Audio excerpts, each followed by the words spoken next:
হিন্দুস্তানের নতুন বন্ধু এই বিএনপিকে আমরা চিনি না। ৭২-এর সংবিধানকে দেশনেত্রী বেগম খালেদা জিয়া বলেছিলেন ছুঁড়ে ফেলে দেওয়া হবে। মুজিববাদী ৭২-এর সংবিধানকে যারা রক্ষা করতে চায় সেই বিএনপিকে আমরা চিনি না। পঞ্চম সংশোধনীর মাধ্যমে সংবিধানে বিসমিল্লাহির রহমানির রহিমকে সংযুক্ত করা শহীদ প্রেসিডেন্ট জিয়াউর রহমানের বিএনপিকে আমরা চিনি। বর্তমানে যারা বলেন ইসলামী শরিয়ায় বিশ্বাস করি না সেই বিএনপিকে আমরা চিনি না। ১৯টি বিষয়ে নোট অফ ডিসেন্ট দিয়ে যারা সংস্কার প্রক্রিয়াকে বাধাগ্রস্ত করতে চাইছে আর ৩২ দফা নতুন ভণ্ডামির কাগজ বিলাচ্ছে সেই বিএনপিকে আমরা চিনি না।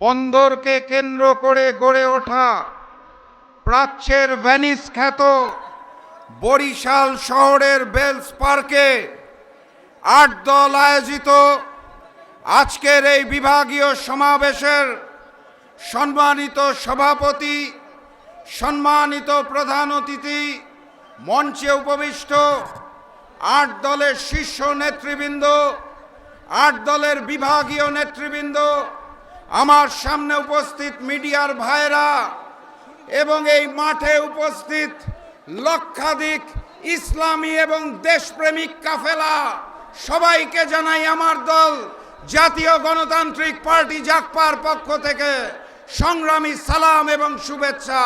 আসসালামু আলাইকুম। সংগ্রামী সাথী এবং বন্ধুগণ, আপনারা জানেন দেশনেত্রী বেগম খালেদা জিয়া অসুস্থ। আমরা তার সুস্থতার জন্য দোয়া করি, কিন্তু আজকে যে দেশনেত্রী অসুস্থ তার পিছনে দায়ী হচ্ছে ওই হিন্দুস্তান এবং ফ্যাসিস্ট শেখ হাসিনা। তাকে জেলখানায় বন্দি করে রেখে দিনের পর দিন স্লো পয়জন করে আজকে এই অবস্থায় নিয়ে আসা হয়েছে। আমি গতকাল দেখলাম ভারতের তিলকওয়ালি মুখ্যমন্ত্রী ফ্যাসিস্ট শেখ হাসিনাকে যারা আশ্রয় দিয়েছে সেই হিন্দুস্তানের নরেন্দ্র মোদী খালেদা জিয়ার সুস্থতা নিয়ে উদ্বিগ্ন এবং তারা সহযোগিতা করতে চায়। আর ওই বিএনপির মিডিয়া সেল গর্বের সাথে সেটা প্রচার করছে। হিন্দুস্তানের নতুন বন্ধু এই বিএনপিকে আমরা চিনি না।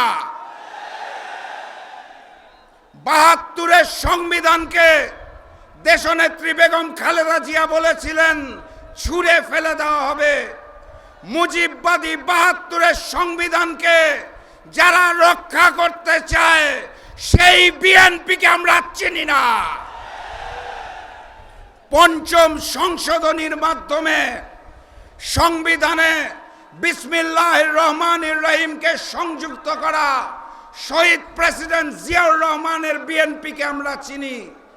বর্তমানে যারা বলেন ইসলামী শরিয়ায় বিশ্বাস করি না সেই বিএনপিকে আমরা চিনি না। ১৯টি বিষয়ে নোট অফ ডিসেন্ট দিয়ে যারা সংস্কার প্রক্রিয়াকে বাধাগ্রস্ত করতে চাইছে আর ৩২ দফা নতুন ভণ্ডামির কাগজ বিলাচ্ছে সেই বিএনপিকে আমরা চিনি না।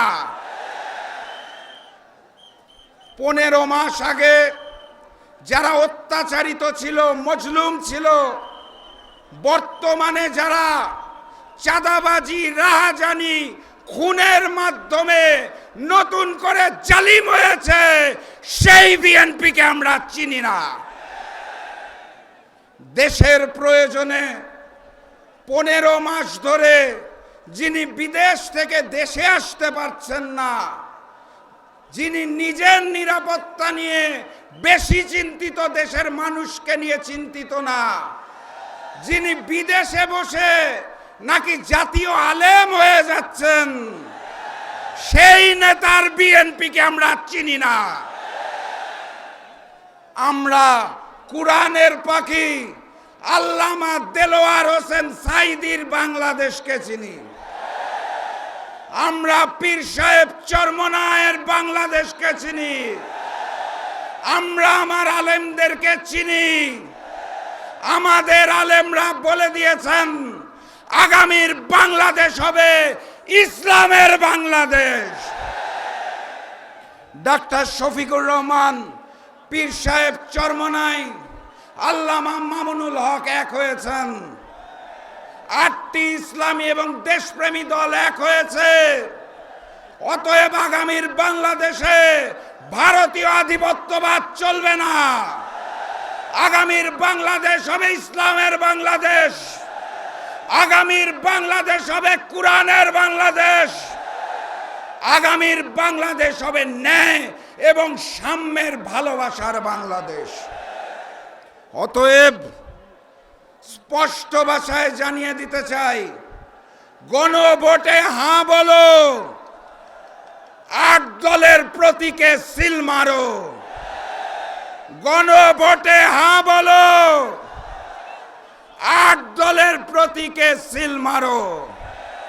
সংগ্রামী সাথী এবং বন্ধুগণ, আমি শুধু আপনাদেরকে বলে যেতে চাই, যুদ্ধ শেষ হয় নাই।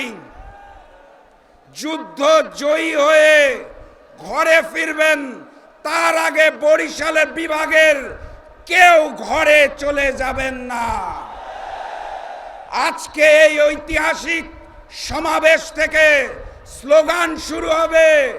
জাতীয় নির্বাচনে 8 দলকে, ইসলামী দলদেরকে জয়যুক্ত করে স্লোগান দিতে দিতে বাড়ি ফিরবেন ইনশাআল্লাহ।